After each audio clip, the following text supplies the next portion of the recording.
So, thank you, councillors. Welcome to our May council meeting. Prior to commencing, I'll ask the relieving general manager for the evening, Simon Rule, to run through the process of the meeting. Thanks, Mr. Mayor. This meeting is being live streamed and or recorded for on-demand viewing via council's website. Attendance at the meeting is to be taken as consent by a person to their image and or voice being webcast. All speakers should refrain from making any defamatory comments or releasing personal information about another individual without their consent. Council accepts no liability for any damage that may result from defamatory comments made by a person attending meetings. All liability will rest with the individuals who made the comments. The meeting must not be recorded by others without prior written consent of the council in accordance with council's code of meeting practice. Councillors and staff are obligated to declare conflicts of interest as required under the Local Government Act and council's adopted code of conduct. Councillors are reminded of their oath of office, whereby they have declared and affirmed that they will undertake the duties of the office of councillor in the best interest of the people of Wentworth Shire and the Wentworth Shire Council, and that they will faithfully and impartially carry out the functions, powers, authorities and discretions vested in them under the Local Government Act or any other act to the best of their ability and judgment. Thanks, Simon. I'll now ask you to be upstanding for the acknowledgement of the country and national please. Thank you. I would like to pay my respect and acknowledge the traditional custodians of the land on which we are meeting and pay my respect to elders both past, present and future. We give thanks for this day and for the opportunity to work together. May we represent all members of our community fairly. We seek blessings on our meeting here today. Amen. Amen.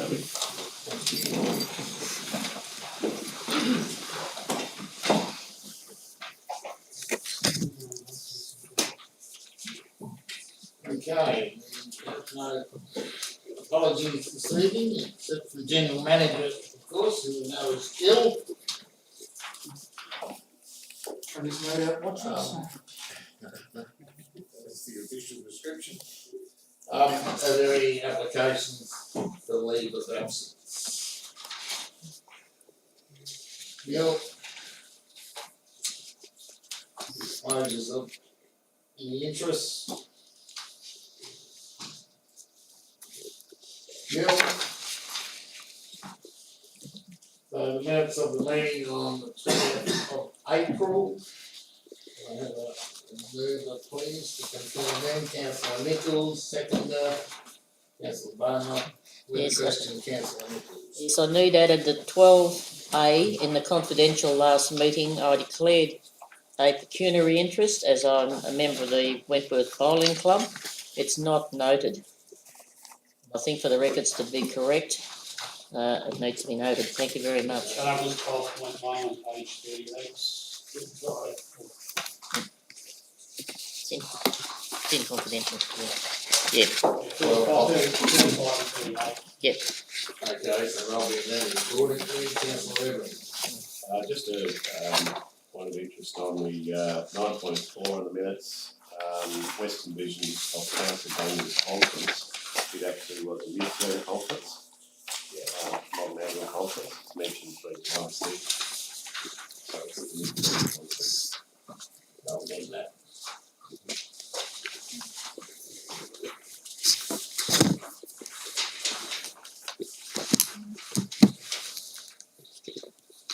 Any others? All in favour? Carried.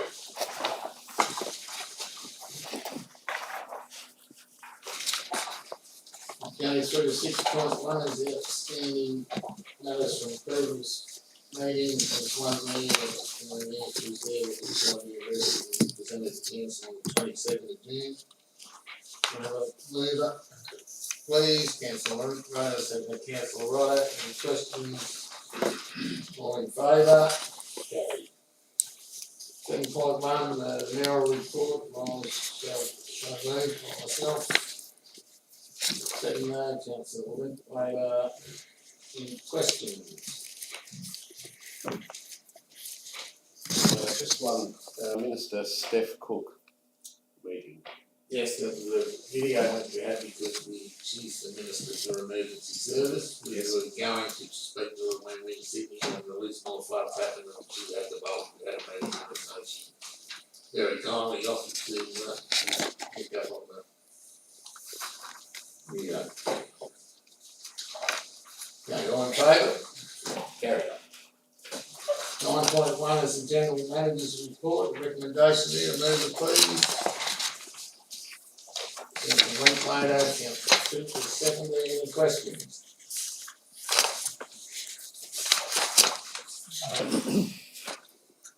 Courage didn't conduct a Anzac Day service. Through you, Mr. Mayor. So in the events, the following list of upcoming events, the Wentworth Regional Tourism meeting is not listed there.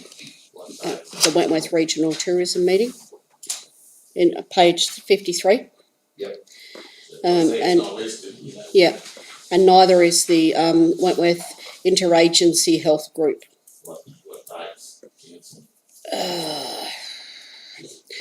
The Wentworth Regional Tourism is the first Monday of the month, thank you, Councillor Beaumont, and the Wentworth Interagency is a fortnightly meeting, or bi-monthly with a fortnightly project collaborative thingy, which is calendarised through the council. So it should be available to be included in the upcoming events.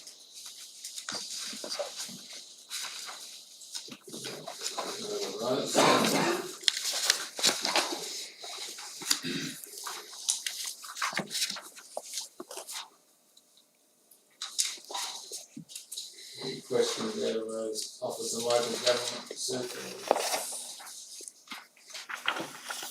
Okay, all in favour? Carried. And 9.2 is a policy review, one of many, as we know, we've been going through from the Office of the General Manager. The recommendation there is to approve staff learning and development policy, the contractor occupational workplace health and safety policy, the workplace health and safety policy is the third one, and then to extend the council charter policy and the amalgamation and we have a mover, Councillor Chris, second, Councillor Rodder, discussion. Just a comment, Mr Mayor, if I may, can we please have whoever's writing the policies that we either have 73 or 74, I've passed on to Mr Rule, so we need to know whether it's 73 or 74, not a combined number of the same, when you're reading the same stuff. Thank you. Okay.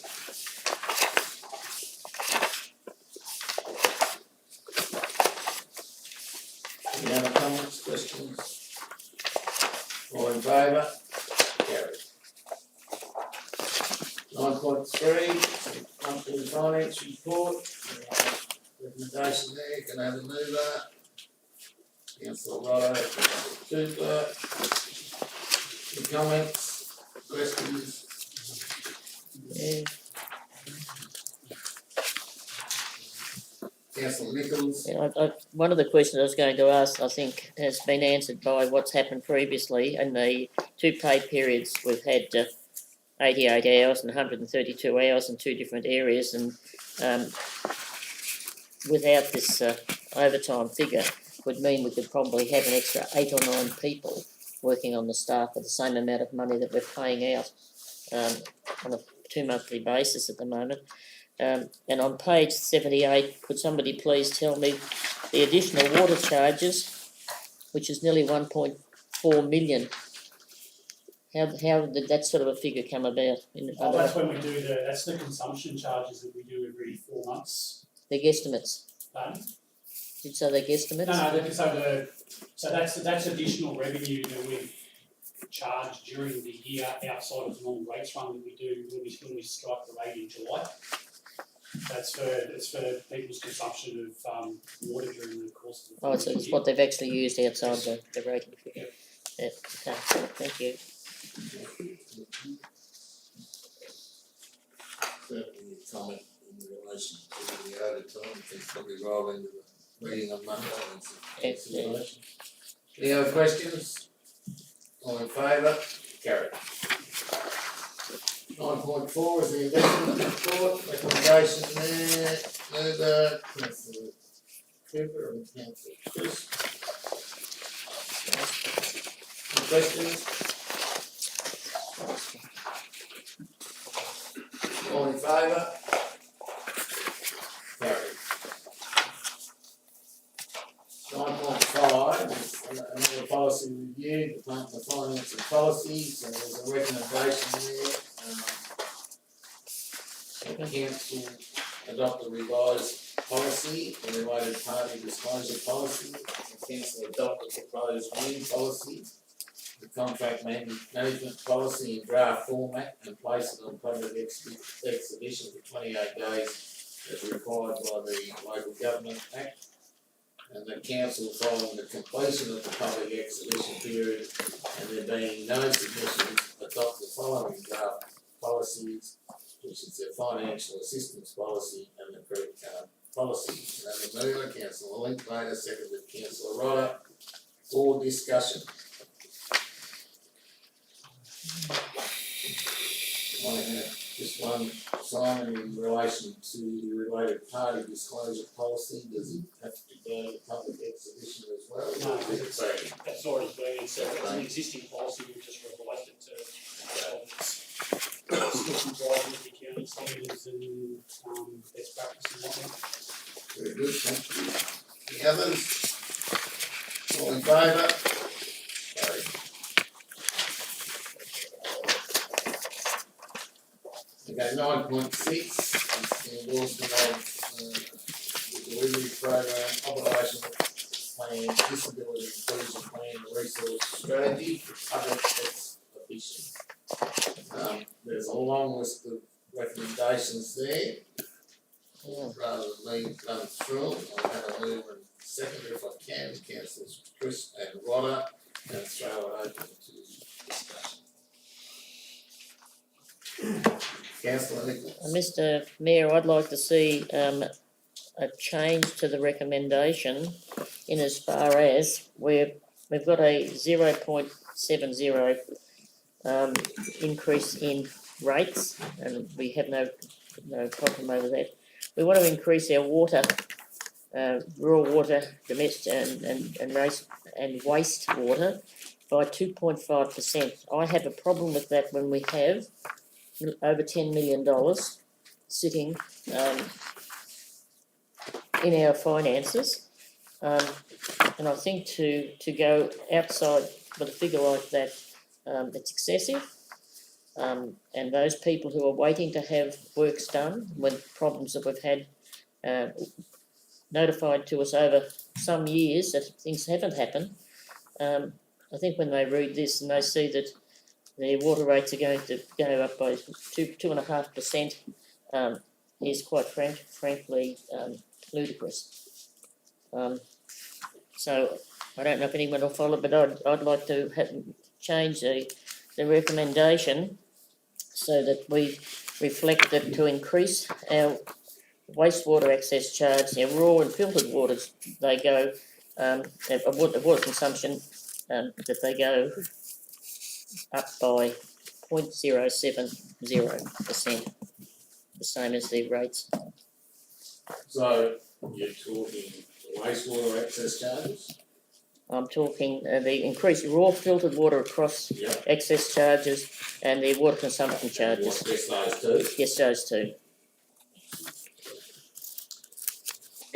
Any comments on that? Well, Can I ask a new question just as a new councillor? So these are budgetary figures in an operational plan, which presumably we will see in a draft budget. Yeah. So when will we see that? I was hoping to do that tonight, and then for whatever reason can set the agenda as we've been through tonight. So I'm happy to do a presentation and an update to councillors at any time. I'll suggest potentially before the So the week before the next council meeting, then we're probably due to have our next advisory meeting is So- the time to do. So that leads on to my next question then. How can we then approve a recommendation for a budgetary item for a budget we haven't yet seen?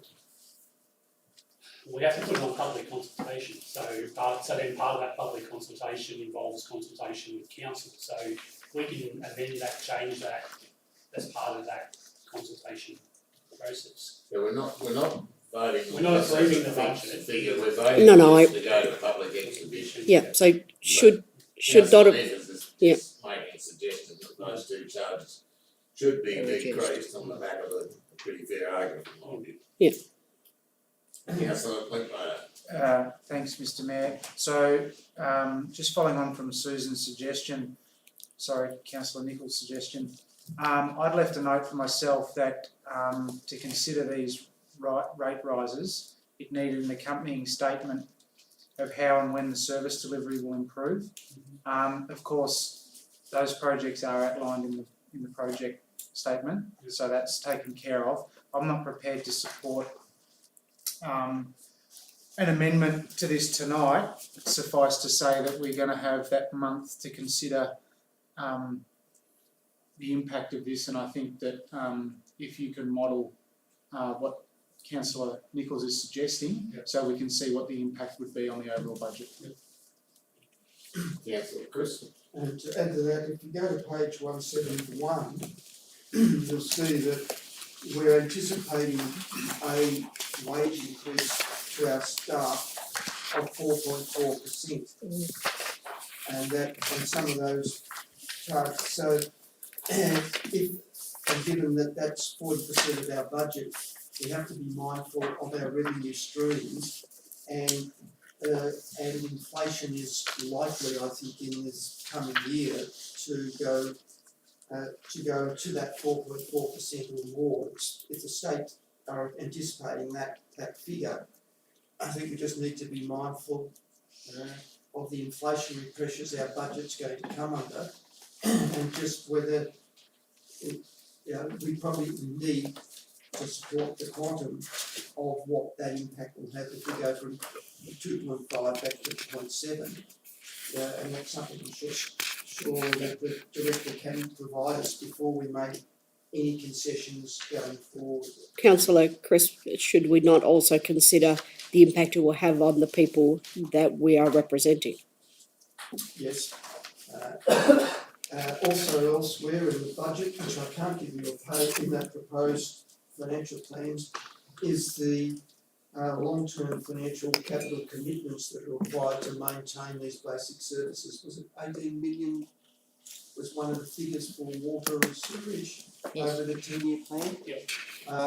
If I remember right, that's a considerable amount of capital that we will have to raise some part of that over time. So this is what the balance we have to take, but I'm happy to wait for the quantum of the proposal to be made clear to us before making a decision. And we'll have a better idea with that water and sewer, especially with the capital side of things too, once we get the integrated water cycle management plan completed, which my understanding of how that plan works as well is that should also then outline what charges that we should be charging for water and wastewater as well.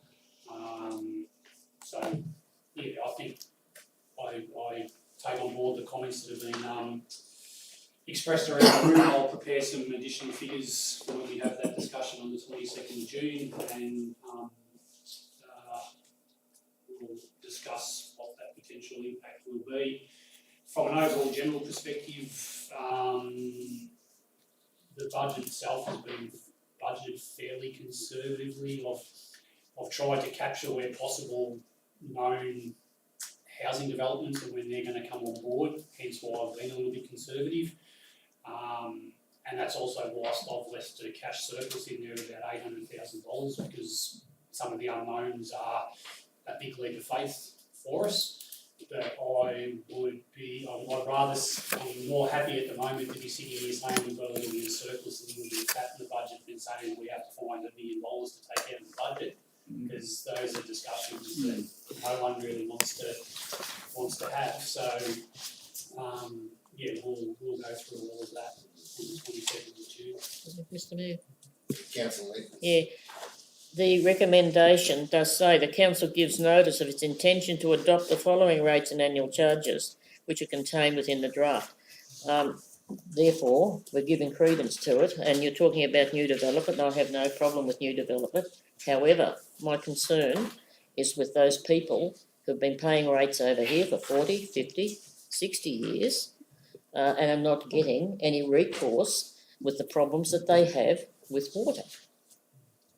It is only a notice of intention, which is subject to change when council does actually strike the rate on the 29th of June. So through those discussions on the 27th, if there's a consensus around the room that 0.7 or 0.1% or some other figure less than 2.5% is a more palatable figure, well then when we do the resolution for the 29th of June, that it will become whatever that agreed figure is, and then that's when we tell the community this is what we're actually going to strike as a rate for next financial year. I think it's probably a pretty good argument on both sides. Councillor Nichols has got an excellent point, but I do agree with the other two on the basis that we're not making that decision now. We can have a look once we've had a look at the budget and the figures. Sorry, Councillor Nichols. Just looking at that, if we change that recommendation tonight, we can't go the other way. I don't think we have enough information right at this point, and I think the idea of getting it a little bit tighter on what's required won't leave us in the embarrassing situation of having to go back. And the other way, I think we can go down, but to go up again would be, that would send us into the spin. It's definitely a lot easier to go down than to go. Yes, and that would be a goodwill if we can see that possibility when we get to that point of making those numbers. I think this exact point that Councillor Nichols makes, not the first time it's been discussed around these changes, that we've got an accrual of this, reserve restricted funds to the water, and problems everywhere, and we're up on the rates and not doing anything with it. Mr Mayor, we have a recommendation there, we have an amendment. Procedurally, do we need to reword the recommendation to take into account the discussion we've had? There hasn't been a seconded to the Well, it amendment hasn't yet, been, so- it's not a formal amendment at Oh, this right, stage, yeah, there hasn't been a second called for it. Councillor, are you still looking to do that, or after the discussion, are you happy to wait? Look, I'm happy to go with what's there and vote against it. Okay, so you're looking for it, you either want a second for it, or you're gonna vote against it? Well, I mean, if somebody's prepared to second it, the motion can stay, it can be defeated on a show of hands, that's fine. Okay, so is there a second for the amendment? Councillor Rodder? Those in favour? Against? So the motion's lost. The motion. Yeah, the other one was moved and seconded. So we'll go back to the original. We'll go back to the original. So we go back to the original as it is. So, yes, those in favour, those against, and one recorded, Councillor Nichols and Lotto record their vote against. Thank you. Okay, any questions out of all the operational plan and the resource strategy and the disability inclusion plan and delivery plan, Councillor Slater? Thank you. Speaking of amendments that'll come before we approve this in June, I'm presuming the Arumpo Road funding is not included in this. So at the time of putting this together, we haven't been told that. And there's been a couple of other funding announcements already. They've taken action, so. Yeah, thank you. Any others? Councillor Chris. I'd like to thank Director Wall for our conversation this afternoon, but for my concerns in the financial plan about our resilience to withstand an inflationary period, and he's partially outlined his comfort within the budget for that. But I was concerned at a number of points within the financial plan about our ability to deliver and remain a strong council if we go into a high inflationary period, something which has been a concern. But I do thank Simon for his detailed explanation this afternoon, the one he's given now, that there are a number of assumptions within the financial plan which I think are at risk in the current environment, and that we'll need to be able to manage and those risks and monitor those risks over the coming year. So this is, from my perspective, this has probably been the most volatile period that I can remember in my time here at council. I think I came here just as the GFC hit in 2008. So I was only just finding my feet at that particular point in time. From a perspective of the long-term financial plan and budgeting process, it's been a big challenge to try and capture all of those nuances that Councillor Chris just mentioned about how to best manage it. And as I said to him this afternoon, I think we're always vigilant, we're always monitoring our expenditure habits and what's happening, but I think for at least the next 6 to 12 months we're going to have to be even more so, and if it means we have to recast the long-term financial plan in 12 months' time, then that's what we'll have to do.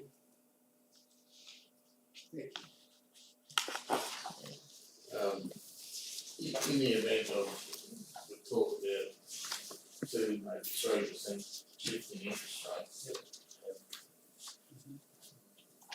There'll be a percentage increase in the deposit. Yes, so we've already seen, and we actually put one on today for $1 million, we got 3%.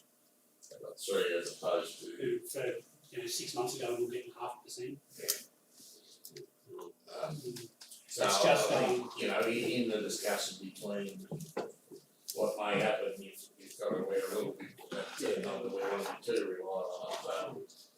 If the shift is trending that way, then interest rates will increase. So if they increase on borrowings, they're going to increase on deposit rates too. It's been challenging too, from the fact that for many years the industry kept asking for the rate peak announcement to be made as early as possible to give them opportunities to do their budgeting, because oftentimes when I first started, we weren't getting told the rate peak announcement until April or May, which makes budgeting very difficult. Yeah. So consequently, IPARC, who do the rate peaking analysis for the government now, have been getting their rate peak out in sort of November, December for the last 3 or 4 years. It's just unfortunate that this year, that period preceded the quite large increase in inflation that we've seen over the last 6 months. So potentially another impact will be is that whilst there will be a lag this year and the rate peak's only 0.7%, if the inflationary keeps happening over the next 6 to 12 months, that will be reflected in the rate peak for next year as well. Then it's at council's discretion as to whether they charge the full rate peak or not. If the rate peak came out at 4.5 to 5% next year, then we have to ask ourselves, well, is it responsible to then increase the rate peak or those amounts as well? Yeah, Chris first. Page 190, up the top, the base, there's $888,000 there, which would be the Tronox mines at Blueberry. Yes, correct. Now, as I understand, they're going to cease mining there shortly and go into rehabilitation. Mm-hmm. Does that figure change when they cease mining? Because it will eventually, because they're rated on the value of their mining lease. So as soon as the valuer general, so I imagine as soon as they cease mining, they will request the valuer general to revalue the value of their mining lease. And then it will be up to us whether we still charge them the same amount of money, which means their ad valorem would then go up, or whether we decide to be good corporate citizens and reflect the value that their mining lease has gone down, so therefore we'll reduce their rate accordingly. The beauty of relentless starting is that they will track a mining lease as well and a mining rate, so potentially some of the impact of a reduction in the rate of for Tronox will be offset by additional rates for our RZ resources. Okay, councillor Nichols. Yeah, I still think that your figure that you're going to get from investments is too high. And I said that before when it was high and it proved to be correct. And the other thing on page 183, employee expenses, that the assumption that staff will take the 4 weeks annual leave that they're entitled to, but you go two paragraphs further down, the superannuation guarantee levy is currently at 10% and will progressively increase to 12% starting in 22-23. That again is going to throw those costs further out. So we need to. And those increases in the superannuation guarantee levy have been factored into future. They have been. Future budgets. Okay. Right. Thank you. Okay, any others?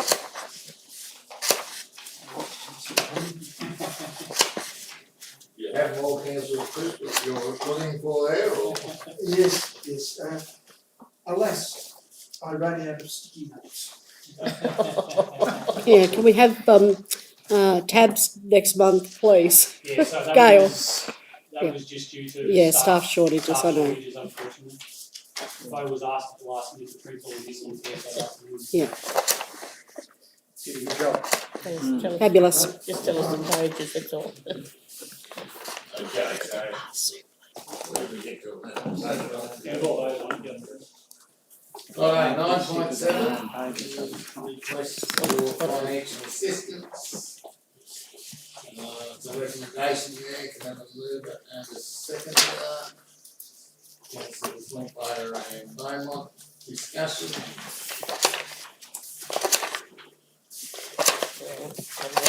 Still going. Page 378. 378. Good God, it's hundreds over. We approved 9.6, did we? Yes. Yeah. So,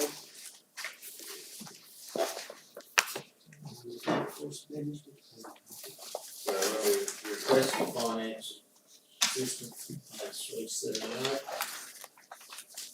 Any questions or queries? Oh, goodness. Page three Yeah, I know seventy-eight. where it is. I did know.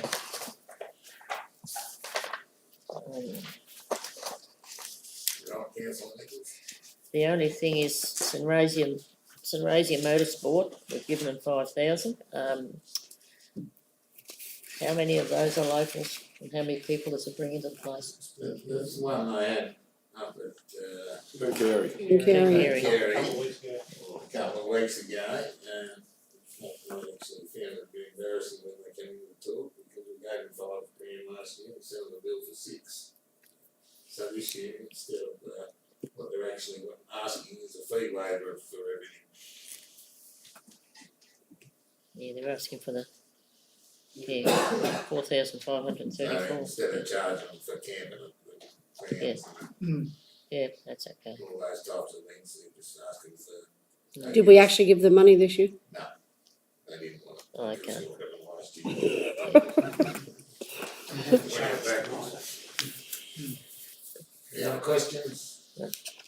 All in favour? Carried. Okay, 9.8 is the policy review, the building and planning, the recommendation there that council find the completion of the public exhibition period and there being no submissions, the council adopt the following policies: mobile food vendors policy, the provision of electricity supply and telecommunications service for subdivision. And then council to rescind the development guidelines and agricultural buffers policy, the water control and floodplain land policy, and the flood land policy. We'll move in a second there. Councillor Evans, Councillor Chris, any discussion? Councillor Chris? 5.1.2, which is the telecommunications requirements. You got a page number there? There's 2 or 3 on 4.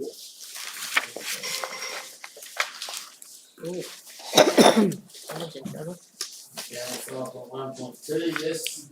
And that's a good policy, and I presume it's not causing any delays in subdivision in meeting these requirements. In ABC, meeting those requirements has not caused us any delays. Through Mr Mayor, no, Councillor Chris, these are simply a policy for us to put conditions either on the development application or the subdivision work certificate application. So they then do the works, and then the process is that once the works are completed and they've met all the conditions, we then issue the subdivision certificate, and they can, create the new lots when the subdivisions are. Just at the times, haven't been able to keep up with the putting of copper wiring at times, but under this they can get an exemption from that, providing someone's paid for it. Yeah, so it may have some delays on the actual physical works on the ground end of it, but as far as a council assessment and approval process. Thank you. Any other questions? Councillor Miller? The mobile food vendors policy, we had a similar kind of policy come before us previously, which detailed the location of mobile food vendors. Does the That's what's been stopped with public exhibition. Now it's back. Now it's back. And now it's coming back to formally adopted because there's been other comments. So if we had any changes back then, I'm assuming Neighbour went out at the time of the public exhibition. I do have a comment, which I don't know why I didn't pick it up the first time round. There is a number of mobile food vending vehicles, which perhaps won't be in any of the locations listed in this policy, that like the Combi Keg, for example, that sell alcohol. Does that preclude a vendor such as that from operating within our shire? Through Mr Mayor, it precludes them from requiring to get a mobile food vendor permit through the temporary permit application. Yep. It doesn't preclude them from applying for there's an application that we have for people who want to use our facilities or our parks and recreations, and they pay a fee for that hire service. There's that side of it, and then the food safety side of it. So mobile alcohol vendors or whatever they're called, or keg buses, whatever they're called, they don't fall under the food category of regulation. Right, okay, thank you. I probably asked that question last time because I can't imagine that I would have not said something. Okay, any others? All in favour? Carried.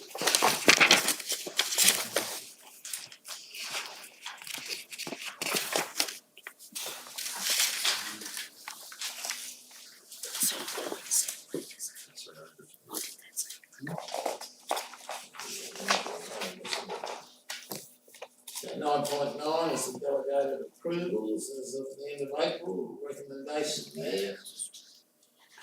Moving to second, that's on page 404. I move. Councillor Linklater Nichols. Any discussion? All in favour? Carried. Division. Hands up, please. Carried unanimous.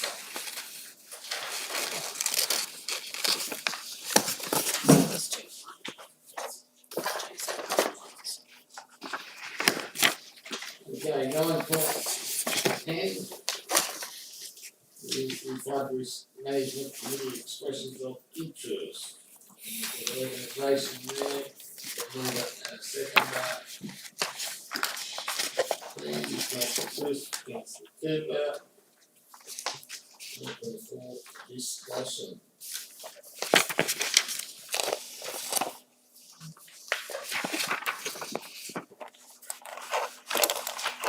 There's still only two that have really answered the question about experience. Well, we re-advertised and got two further expressions of interest. We had, Really only two that have provided. further two that were qualified, so we're now being asked to choose through.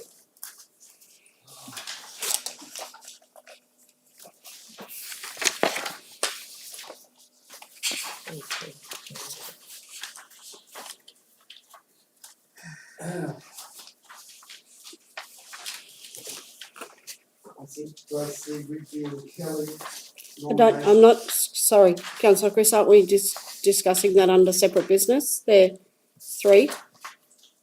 The information was provided under separate cover, it's, Yeah, except cover. So are we not making that decision in closed council? we have to find a reason to take it into closed council. Oh, I just, Well, there could be reasons of confidence. yeah, We're I, not going to comment on it. What a problem with that, let's reduce it. That's what we're able to do. I wouldn't have thought that we would have been having that discussion in open council, Mr Mayor. Well, We're talking with people. having moved that 9.10, I'd be happy to have an amendment to the recommendation that it be dealt with in confidential. So if you move that amendment, I'll second that amendment if needed. Okay, so it's, alright, so you've moved an amendment to, deal with it in the closed session of council. Your reason could be that you're discussing individual people. Yes. Well, that's why it's discussing individual personalities. Yeah. Alright. So do we need to put that to a All in vote then? favour of that, with the amendment? Phew.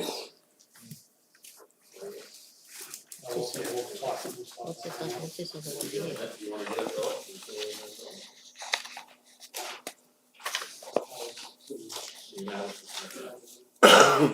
Right, 9.11. It's Department of Roads and Engineering policy review. The recommendation there is that council adopt the following revised policies: the liquid trade waste policy, curb and guttering and footpath policy, and weed inspection policy. Councillor Whitlow, second councillor Nichols, any comment?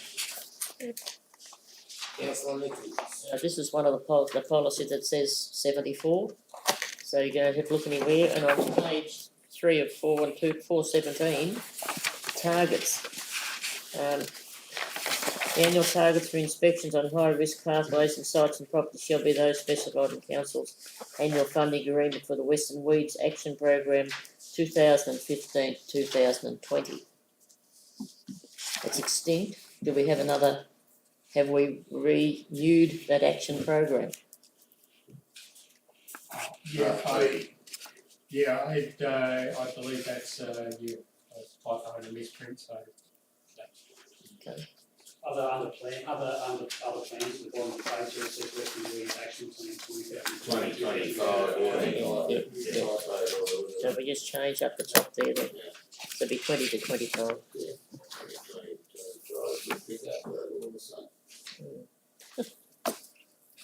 Any other comments?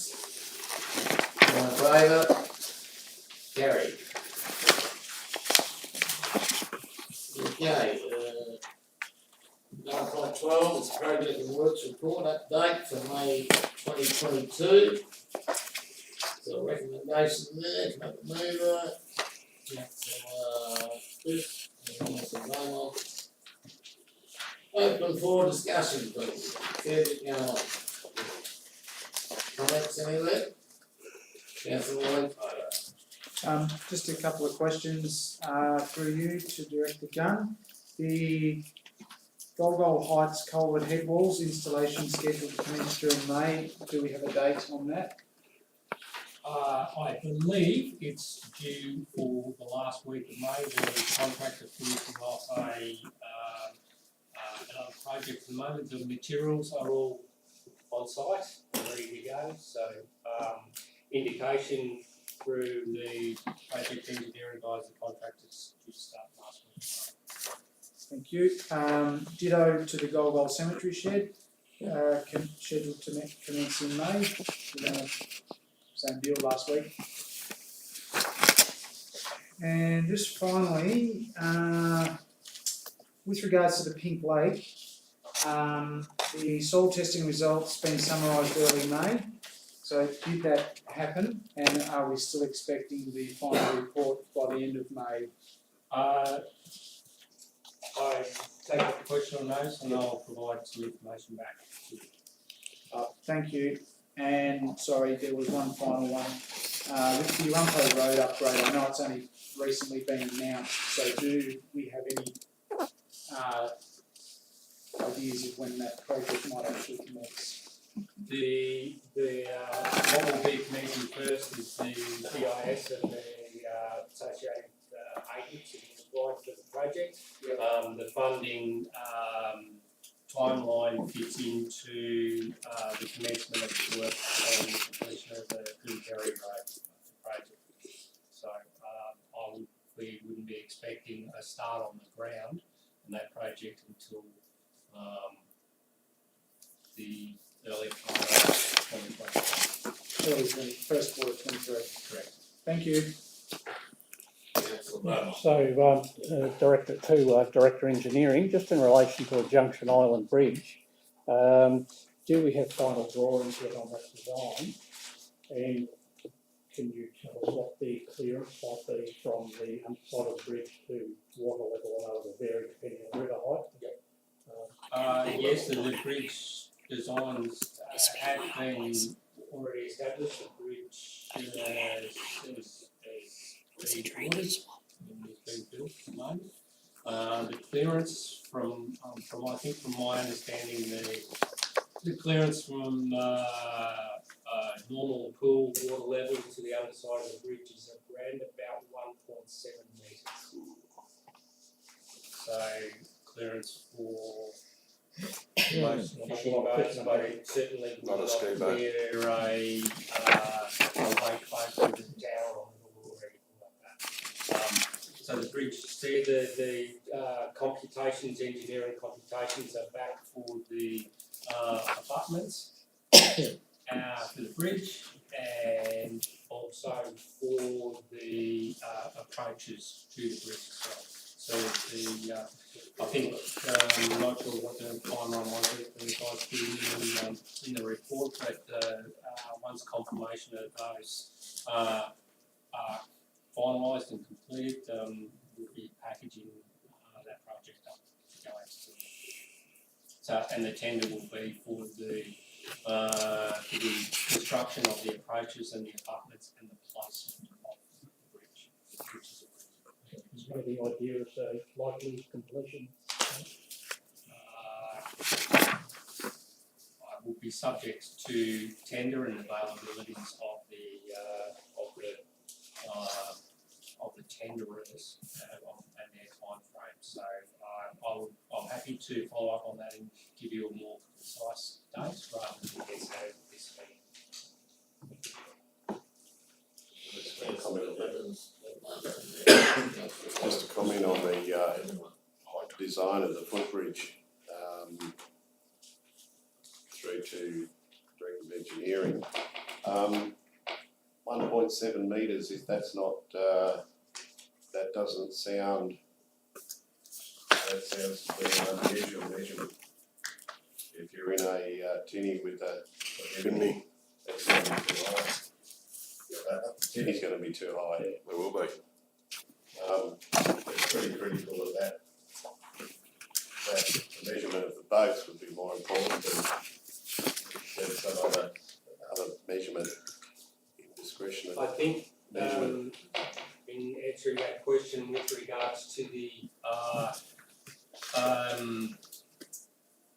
natural surface level on the island, and the survey of the island and the approach for the associated ramp to lead up to allow for the disabled access. That was the maximum height that could be achieved with the bridge level and the lowest profile structure under the bridge. A higher level bridge to give further clearance dramatically increased the ramp and the ramp length and onto the island where, as you can imagine, the natural surface is falling away, and also the ramp has to come down to a certain grade plus have the resting points on it, and it meant that was, as I said, that was the optimum design to get there. Always going to be a compromise in that respect. So do we know what length roughly the ramp might be? I think the ramp on the island side 20 metres, 25 metres. Again, I'm just guessing on that. It's certainly significantly longer on the island side than it is on the approach side. So you're going to be a straight on ramp now with rest areas, or is it going to be The ramp, the ramp will follow the contour of the land and the shape of the track. Obviously, there's fairly tight constraints with regards to vegetation and the width and what can be achieved on the island. So what's the existing height, the height of the existing bridge? I measured myself. But you can get a tinny under there. I think, look, That'd be about 2 metres. I think maybe 2 metres. Yeah. Yes. I think we're probably losing sight of the fact that it's actually, we're doing the bridge for pedestrian access and putting those in wheelchairs rather than what boats may or may not fit under it too. But the community, given the caravan I park understand and that its spot, boats can we're go going to down, cop boats it. can, boats can go down and around though, whereas you ain't no other way to get over the island if you're on foot. Yeah. But I think if it's 200 mil, then it's hard to Bridge Pursue that? with a curved structure might have been the answer. That was an expensive option. That's a hard bridge one. It's going to be at 600. 600. I don't know who's next, Councillor Rodder and Councillor Rodder. Just through you, Mr. Mayor. So when we did the community consultation session at Pooncarie, there was an issue highlighted in regards to the flashing on the veranda. Has that been rectified yet? Yes, that's been completed. That was completed, I think. That's okay. Month. Yeah, Yep. yeah. The same with the Anna Branch Hall. There was an issue up there. Has that been rectified? When we did the community consultation session up there.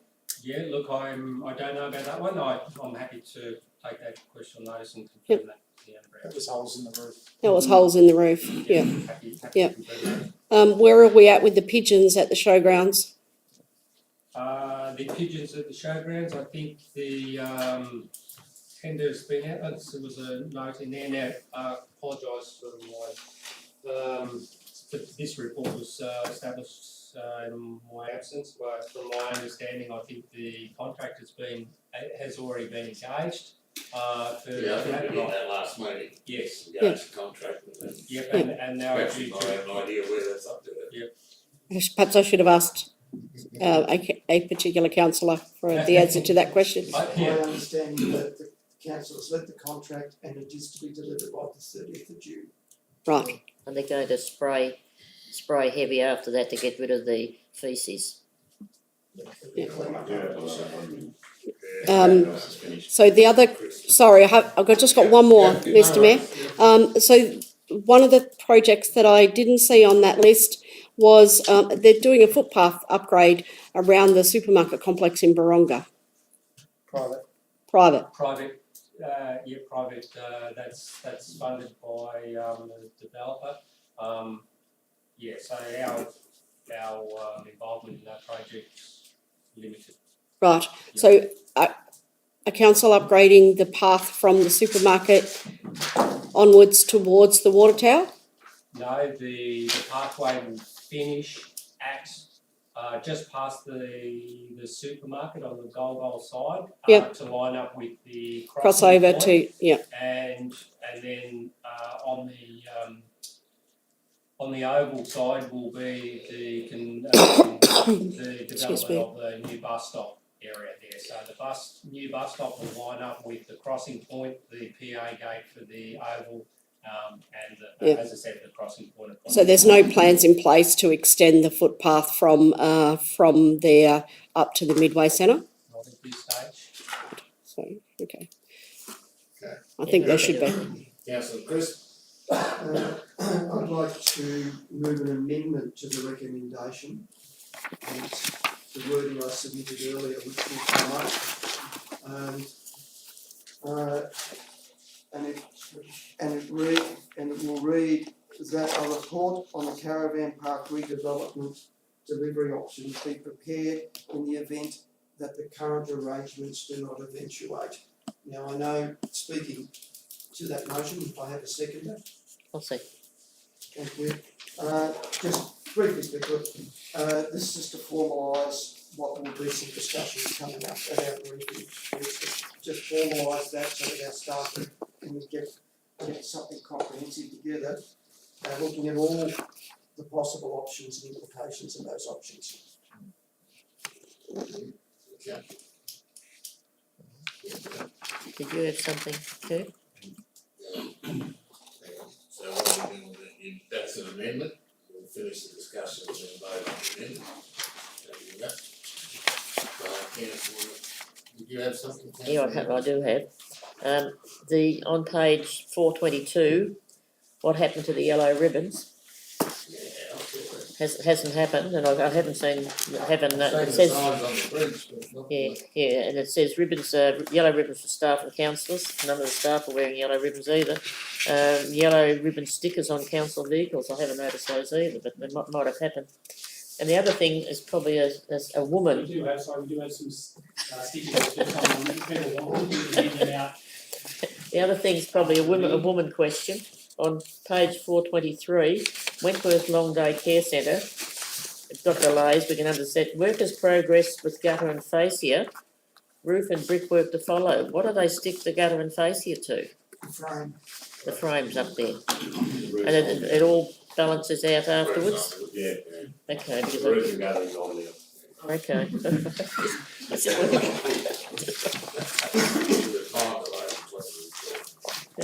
Alright, happy with that, councillor Nichols? Yeah, I'm happy. Councillor Evans and then councillor Lane on that. You want to give me that? Oh, okay, also, just curious on the Wentworth Rowing Club extension, was that, those works subject to public display or consultation But we've got some time ago, yeah, but before this? there are club extensions, previous council, I think, isn't it? Yes. So it went to public consultation?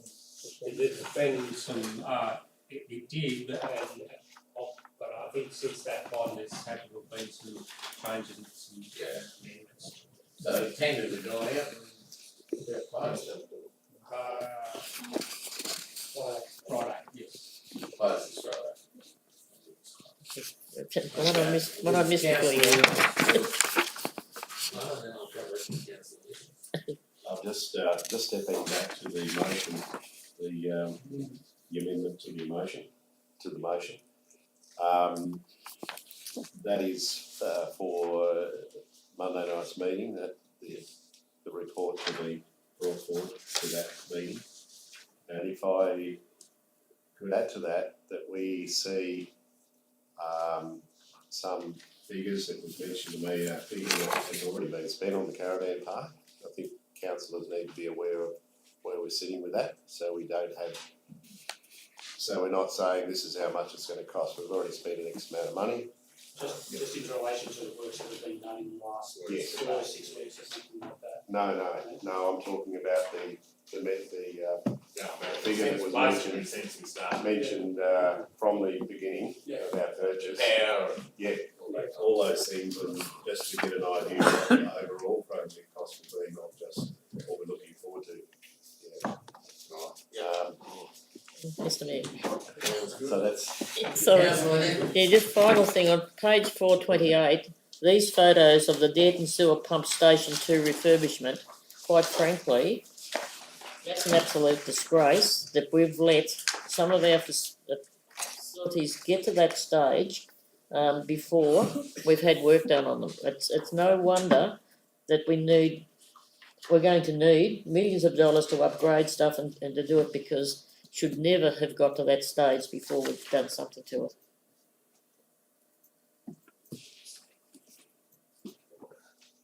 one more quick one, if I've got time.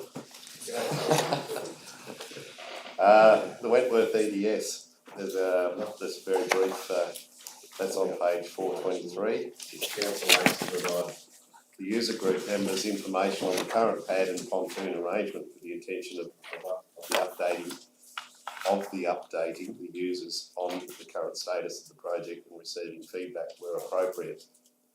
There was a meeting, I think it was in November last year, with the user group.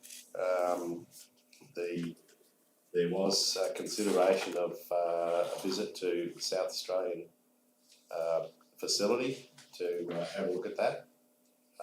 That hasn't happened. I think I don't know what's happening with that. It hasn't happened. So that's just a question. And I will just say we had some people may have noticed some lovely cruises down at the waterfront today, down at the wharf. Yeah, very nice. I went down and met them and said g'day, as I normally do. And they came to Goulburn in South Australia, went to our pump out station, and one of the boats got damaged. And so they have gone away without pumping out. I'm just preempting the fact that they are going to send a letter, and also, it's pretty embarrassing to me, and that this has happened. One of them said that's a serious accident waiting to happen. You should not let people use that facility. Okay, they couldn't reach, the hose wasn't long enough to reach their pump out points in the boat. We understand all the shortcomings of those old pump out stations, but we also know that we're taking huge risks at the moment. But the concern to me was, number one, they rang our council to arrange a key to use the pump out. To my knowledge, we're not using keys at the moment. They take a $30 deposit for their key.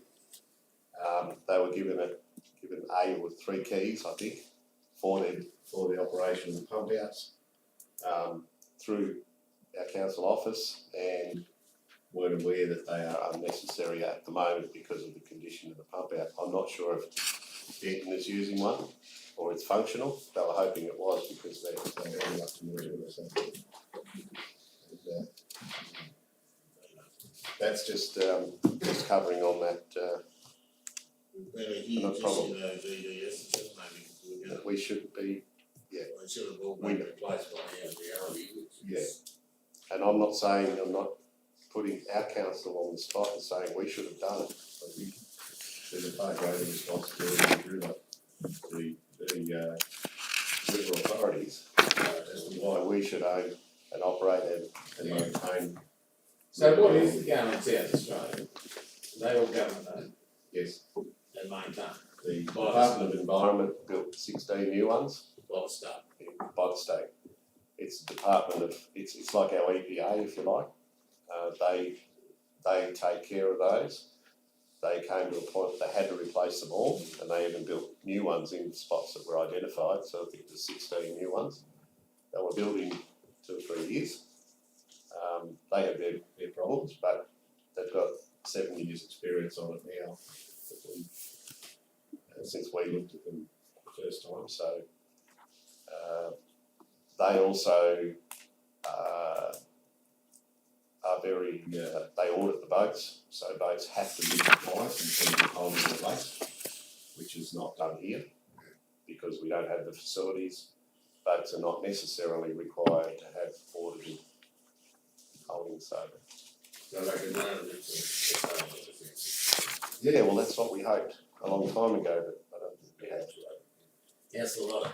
Just a point which perhaps is not a project or a works update, but something that people need to be aware of, which was brought up at the Wentworth Regional Tourism meeting, that there is going to be a removal of the weir.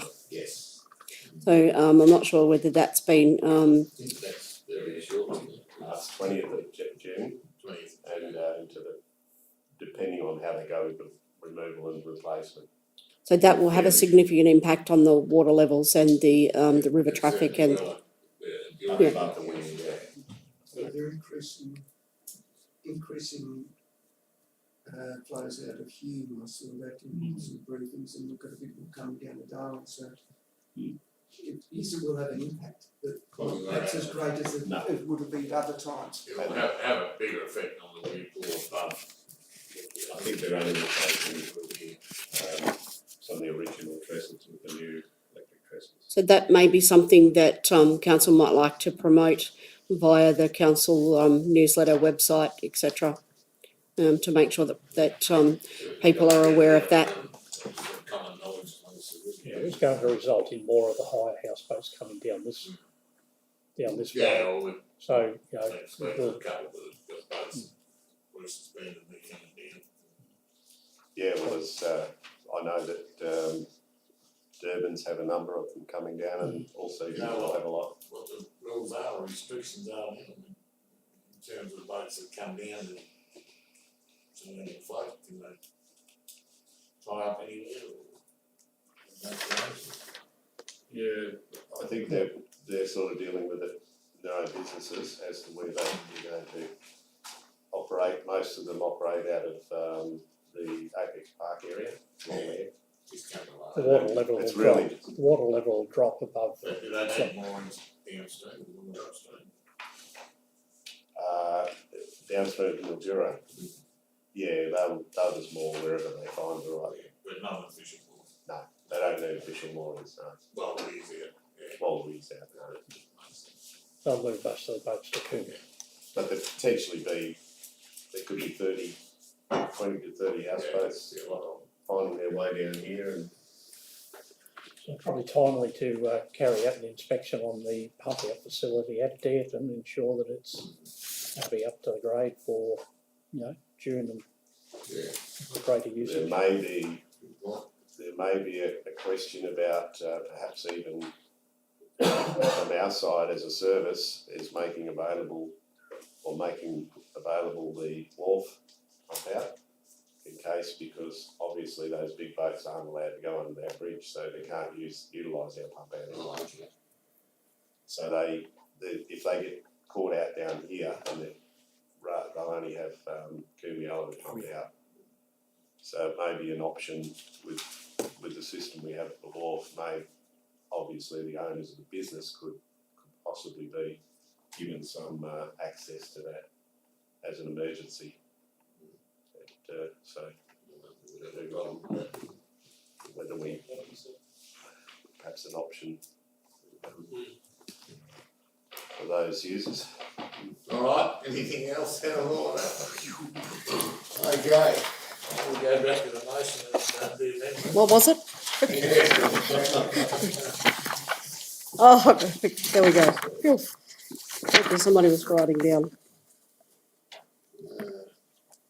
Okay, the first part of it is that we do note the works update program, and then to continue the report on the caravan.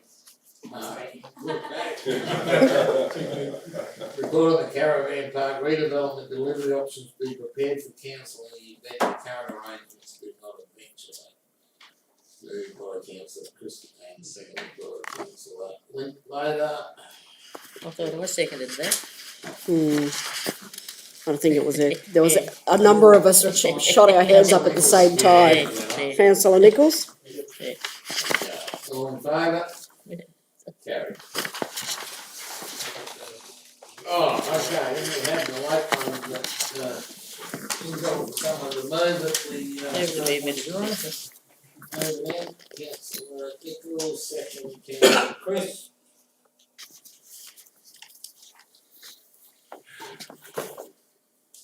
Okay, so that is a bit of a summary report, I don't know, you just involves me in the civic centre and the process of the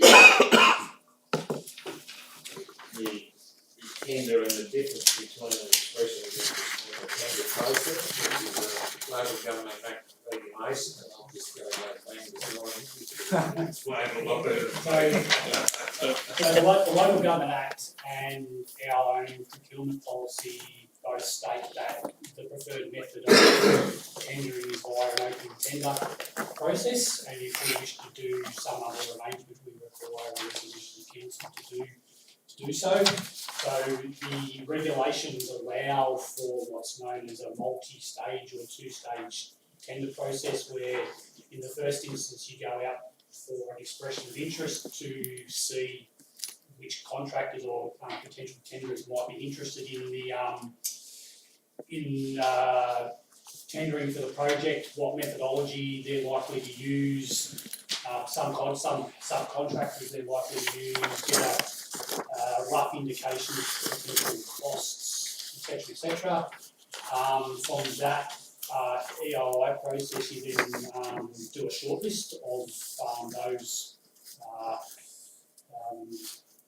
contractors who, in the opinion of the review panel, have the capacity both technically and financially to be able to deliver the project, and then however many are shortlisted, 2, 3, 4, 5, whatever, are then asked to then submit a formal tender, which is then evaluated, and they will then appointed through that process. So it's a process that's not used all that often, but for projects of the like of the civic centre, which are complex, or there may be a number of different methodologies used or proposed to actually do the construction works, or where there's a little bit unknown about what tenderers are out in the market and who might be interested in doing the job, or at the price point. But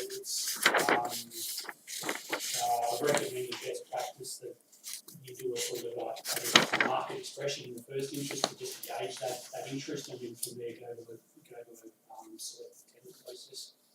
So that to do that, we need a resolution from council to go. Mr. Mayor, due to the General Manager's conclusion on the page after and Mr. Rill's expansive explanation of the thing, I move that the council resolves to undertake a multi-stage procurement process for the Wentworth Civic Centre.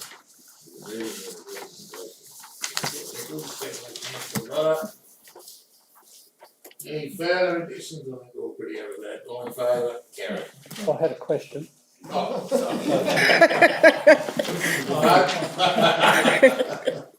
sorry. Also, I assume from this, the design and specifications have been finalised.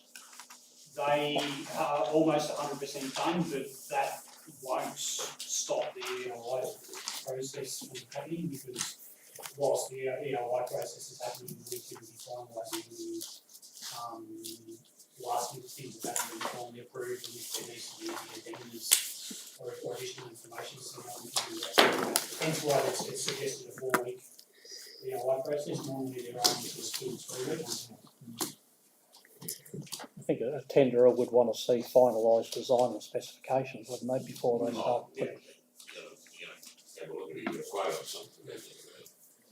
So You gotta know what the quote not. Exactly. So I'm making, discussed it again with the last few days.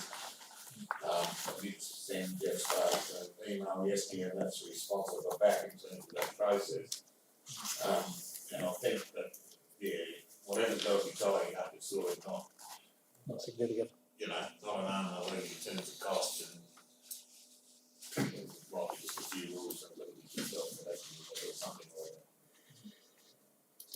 just through you, Mr. Mayor, so in an earlier agenda item, there was a note about a project that had to be re-advertised because there was no actual expressions of interest or tenders received. Have we done any work on how we actually advertise the available opportunities within the Shire? My understanding of this one is that GSD will do it, I guess they'll handle the process. So that's their on, a fee with the percentage of the total cost, which we approved last meeting. So we won't. So it won't be our call. I think the one we had was the daycare centre, I reckon, that we haven't got anything. I think it might have been something down at their showgrounds actually, the female jockeys' rooms. Was that right? Oh, okay. Yeah. So if there's more than one project that we're not getting any buy-in from tenderers or expressions of interest, what are we doing to make sure that the people are aware of the opportunities? Is my question. Well, we advertise through our normal channels and where we're required to advertise via the. Well, clearly that's not working, Simon. Yeah. So I think in this particular case, though, councillor, it will be handled and managed by Right. GSD, and they won't, you'll get interest. Okay. No doubt about that, but yeah, good point, others, we need to spread the field a bit. yes, maybe we do. No, I think there's that many projects that contractors haven't finished and they're flat out, they don't want any more jobs. Yeah. Okay. So we vote on that one, didn't we? Yes. All good? Alright, notice of motions, questions without notice, whose turn this one, we'll start this way, yes, I think. Okay, Sorry, Mr. Mayor, do we need to deal with that one? I think so. Well, that was only, that was just for information That's purposes. an information, yeah. Right. We can discuss it later. Okay. yeah, I think we need to. Could we possibly, I think we've got the ability, turn on the water at the outlet at Thagora Lagoon, because the duckweed and other floaty things there's plenty of water now, it's so thick that the ducks and swans have trouble swimming through it. Okay, I don't think that's our call. And I think we have the ability with a key to. Oh, we can turn it off. Well, can we ask? We might get a different key. Can we ask? Well, we've got another key, yeah. Can we have someone turn it on? I mean, at the moment, there's a swan down there with a heap of little cygnets, and these sorts of things. But I think it's you can see where they go up, and I think the little ones are walking across the top. So You're probably requiring the Canada environmental flush or something. yeah, I mean, it really needs, while there's plenty of water, flowing water. It doesn't need to be used like a sewer, where everything can just sit and. Yeah, I think because of the way that those sort of wetlands are here, they're designed to, wet dry. They dry them out. Yeah, I agree with you, but that's Yeah, we've not had. my rules, that's their rules. Yeah, you've only got to look down. We've only had water once in 10 years or something in a branch. Yeah, we don't rule that branch. Can't get a canoe through councillor Rob. This really might surprise you, Mr. Mayor, but I actually don't have anything. Councillor Hayward. I'm right. Councillor Linkletter. Quick question to Director Gunn. There's a section of curb and gutter missing between two residential subdivisions in Golgol. The street number is 74 to 78 Wood Street. It's not on the project list. Just wondering whether that can be considered as a project sooner rather than later. Thank you. Councillor Chris. Anzac Day was a big success at Cooley. Yes. And some time ago I popped an email in about nature strips in Dearden which are either in front are not being cared for, and they've now grown to the point where they're encroaching across the footpath and requesting that we go along and at least mow or slash so that the footpaths are fully used. So I'll notice, just wondering where that's got to. Yeah. I think that's going to be pretty common across the board. I was actually out there at a meeting today with Craig Muir,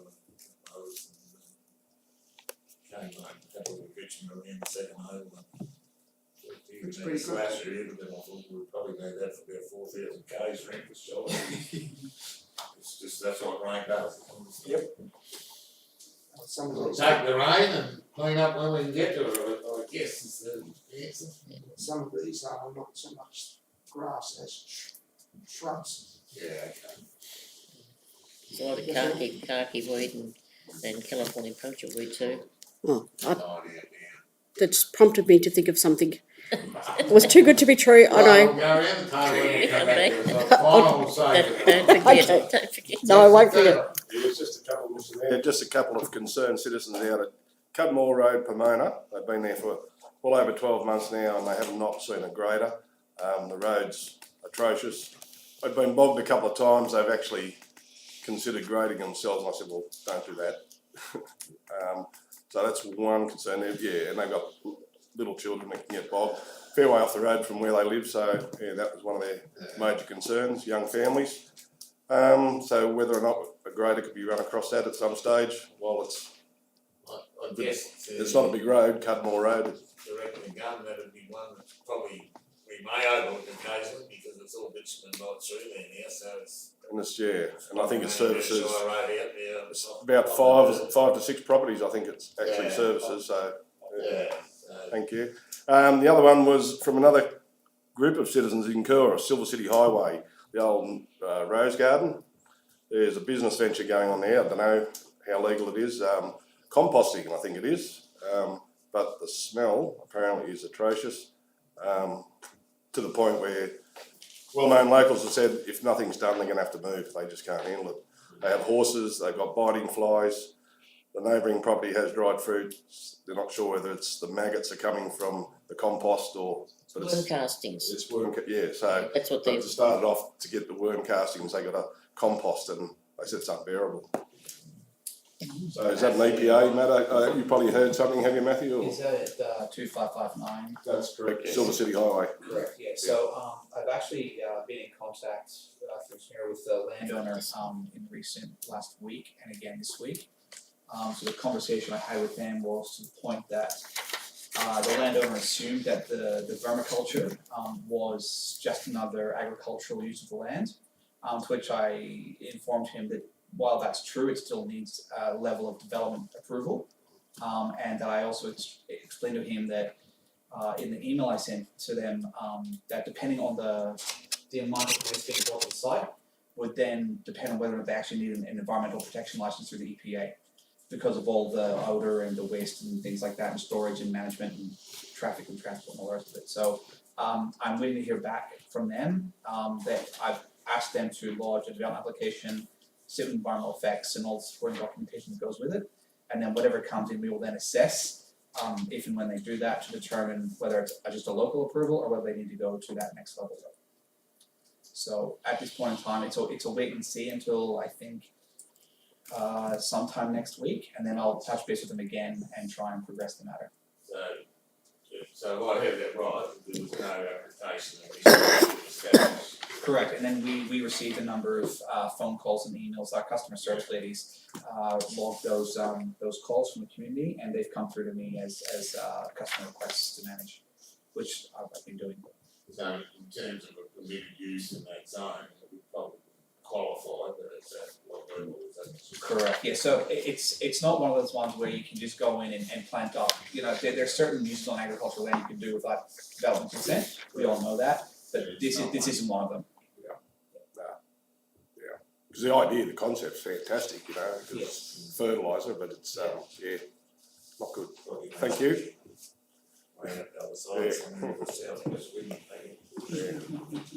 Councillor Marmot. Yeah, just a couple of things. At the advisory meeting of the 23rd of March, I raised the question of could councillors get a greater level of detail on projects and project monitoring, perhaps in a spreadsheet format, highlighting funds, where they're coming from, date, start date, end date, all that sort of stuff, so that we've got a better idea of what we're dealing with in terms of projects. Recollection, the GM did commit to that.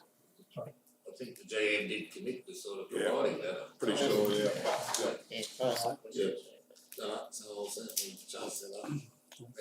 The other thing I'm interested in is as a shire, do we have any idea or any figures or any idea on the economic value of the Willow Bend Caravan Park to the business sector in Wentworth? I mean, it's sitting there at the moment. It's got to be having an impact, I guess, in terms of revenue to the shire, but also an economic impact to our business community. Do we have any idea?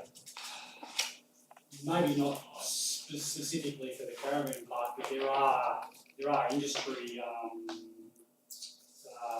figures which demonstrate what the economic benefit of tourism and camping and that are to particular areas. So that type of information would be difficult. I reckon you could roll that into Monday, so you get I'll see what I can do. I mean, it's another real cost Yeah. to our community. It was always gonna be. Yeah, I know that. I'm not being critical. It's just I think it doesn't hurt to consider these things. Great figure to deal with. Yeah, No, that's it. Councillor Evans. Just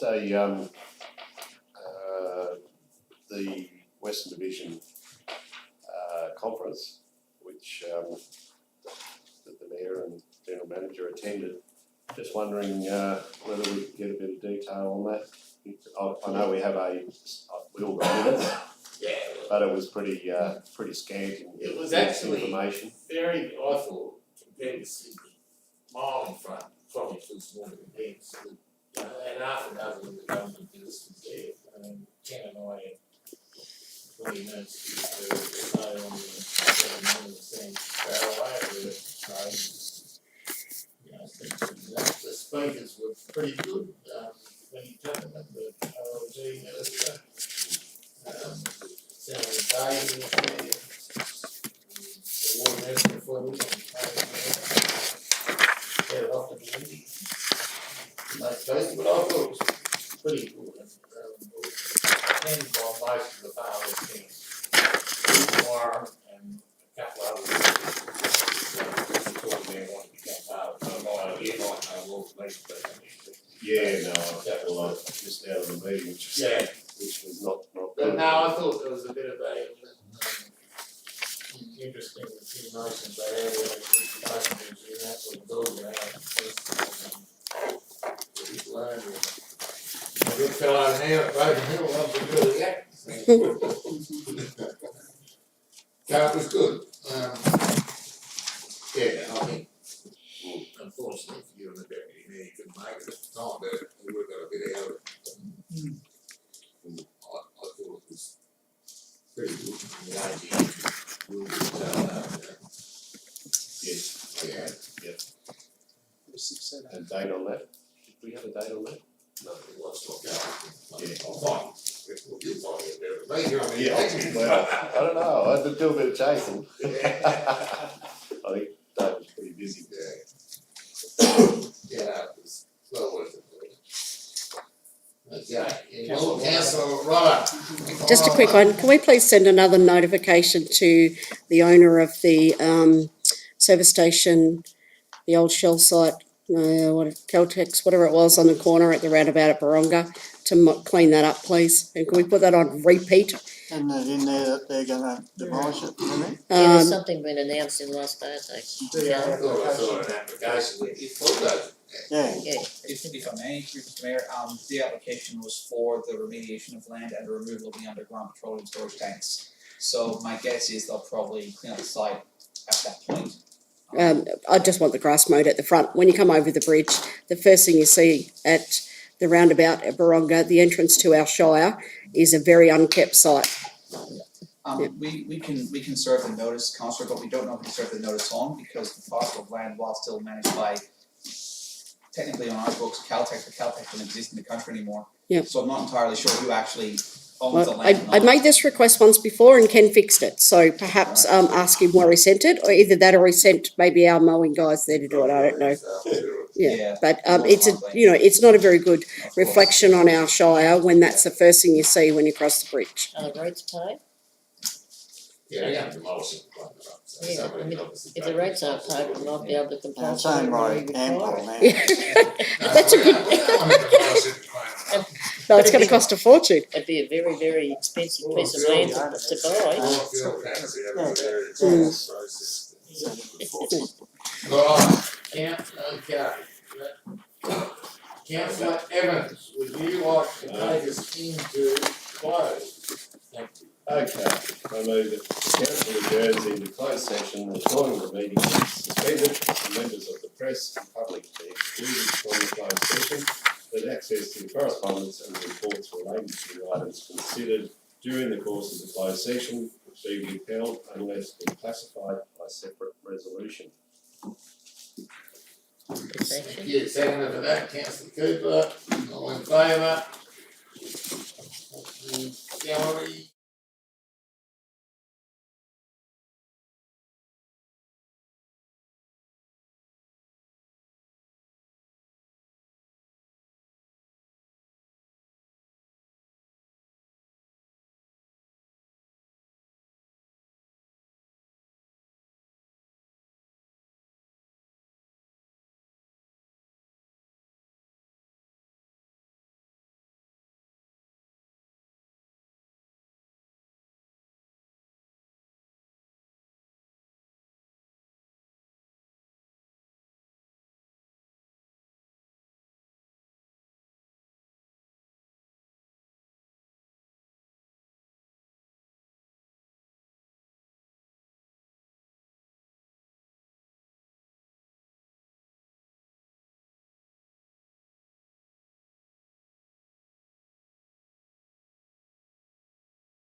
All in favour? Okay, thank you, Mr. Wu. Thank you, Mr. Mayor.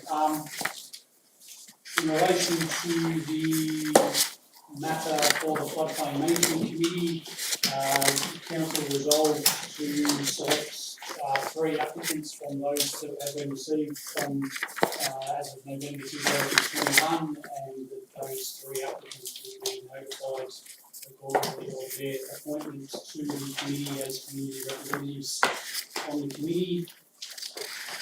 In relation to PT 21-22-15, Twin Aerodrome design supply and installation of aerodrome lighting. Worked it out. Council resolved that in accordance with the provisions of the local government general regulation, section 178(1)A, accepts the tender from Wentworth Lighting to carry out the design, supply and installation of the aerodrome lighting for contract PT 21-22/15 to the amount of $462,935, and authorises the mayor and manager to sign the contract documentation and affix the council seal. And for the P30 road construction plant hire tenders, council resolved that in accordance with the provisions of the local government general regulation, section 178(1)A, awarded the following tenders, authorising the use of contractors in accordance with their evaluation score as nominated. For PT 21-22 water truck hire rates, the following contractors were approved: Bot Civil Earth Moving, Bolpinger Enterprises, Bot Civil Earth Moving, GBM Consulting, Mallee Earth Moving and Excavation, Garraway Earth Moving, Stephen Dodd, Martin Earthworks and Garraway Earth Moving. For PT 21-22/11 pad foot roller hire, the following contractors were added: Garraway Earth Moving, Water Excavation, Bot Civil Earth Moving, GPM Consulting and GPM Consulting in their own right. And for PT 21-22/12 tip truck and super dog combination, the following contractors were also added: GPM Consulting, Bot Civil Earth Moving, Martin Earthworks, Mallee Earth Moving and Excavation, Bolpinger Enterprises, additional GPM Consulting, additional Mallee Earthworks for different size plants, and Stephen Dodd. Thank you, Mr. Wu. Thank you, councillors. That meeting to a close. Thank you for your attendance. We're talking about that one, Mr. Mayor. Mr. Carlin. The note, I believe, says We'll close the meeting. We'll close the meeting, have a thank you, and we'll see you all here 5 o'clock Monday night.